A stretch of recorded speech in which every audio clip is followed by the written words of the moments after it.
Hey guys, so running today's contingency contract. It's East Armory, this one right here, with the blisters and yeah, all mostly ranged. Now I couldn't get the daily challenge mission done, it just wasn't effective and I wasn't getting it done the way I wanted it to. Without bringing a large list of heavy hitters. So unfortunately, the daily is 100% max health on enemies, and you'll have to just do that one separately, unfortunately. Either that or go 6-star heavy. So these are the contracts I've run with. And this is the field.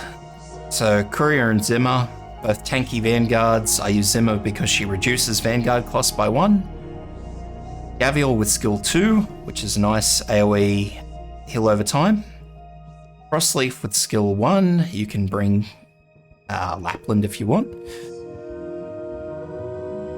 Telopsis skill 2, Nerl skill 1, Myrtle skill 1, Meteor skill 1, Meteorite skill 1, Myr with skill 2, Jessica with skill 1 or 2,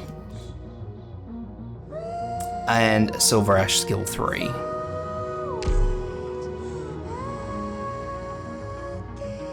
So Silver Ash is our 6-star of choice for this particular map.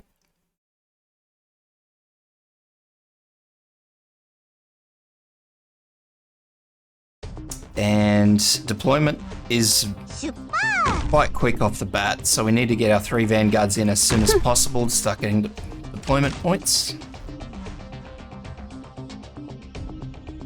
And try and deploy them in this order if you are using these 3 vanguards. Zimmer takes a little bit longer to charge than Courier, so it's ideal that you get him in, Zimmer in before Courier. Now Courier is going to start taking a lot of damage, so we want to get Myr in to top him up with her deployment ability. And then we're going to get Meteorite in facing across in this center lane.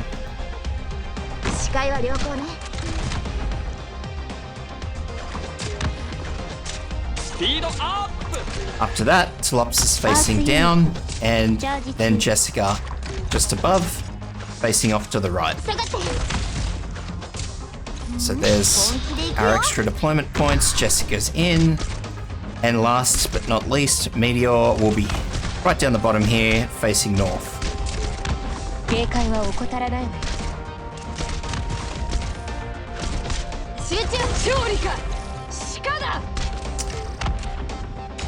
Now we're going to keep following that up, so Frostleaf in to start dealing with these enemies.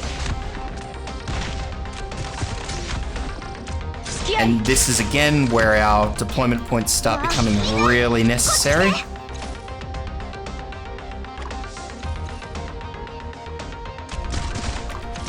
So we're going to yank out Myrtle. Deploy Gavial here so she can heal Frostleaf and some of these others. And there goes that set of deployment points, so we're going to deploy Silver Ash here, and then Nerl one above. Now the reason for that stagger, and I know it's odd, but we basically want to stop the crossbow bolts from damaging both Myr and Meteor. For most intents and purposes, anything tanked here by Nerl will be fine. Meteorite will take care of it. And yeah, anything Silver Ash can take care of himself, more or less.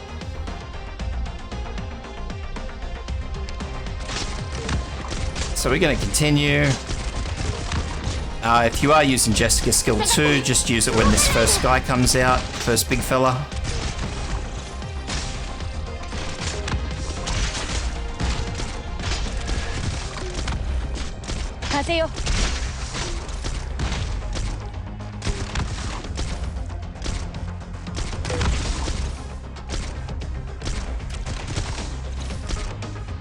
It won't last through to this second one, but you'll get some damage down, which is going to be more important than anything.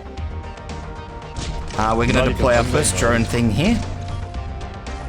Now, it's not particularly going to do a hell of a lot. I'll throw that straight out there. It's probably not going to do much at all, because as soon as this guy comes in, you're going to use Tolopsis' skill.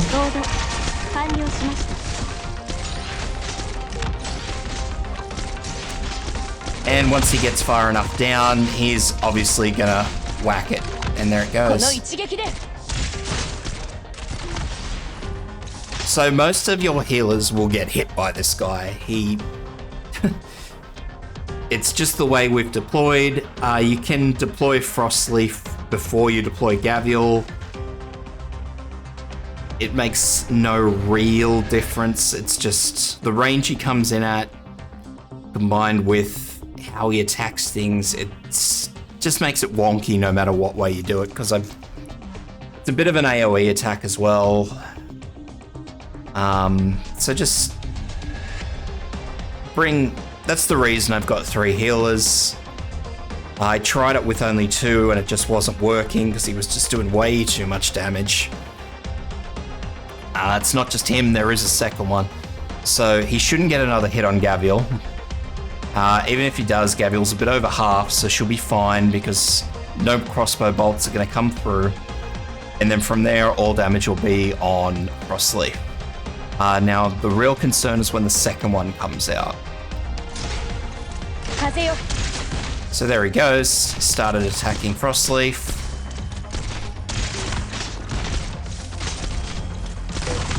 Now these are the big lot of drones, so we're going to use Jessica's skill, Mer's skill, and Silver Ash's skill.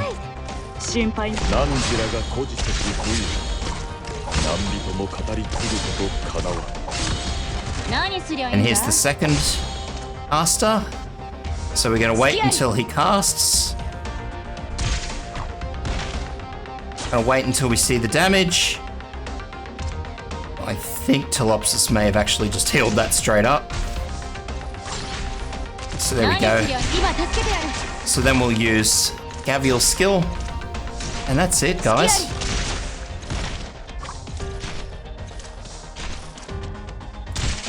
So it's really important to remember Silver Ash's area of attack.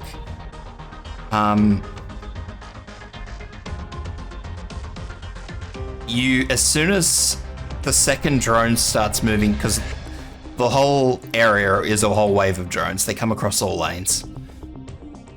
Now, understandably, where he is, he's not hitting the top lane. Jessica's going to have to deal with that on her own, which is fine because Jessica's capable of doing it. She's facing across to the right, so she's got plenty of range to get it done in. But as soon as you see that second drone start moving across, use Silver Ash's skill.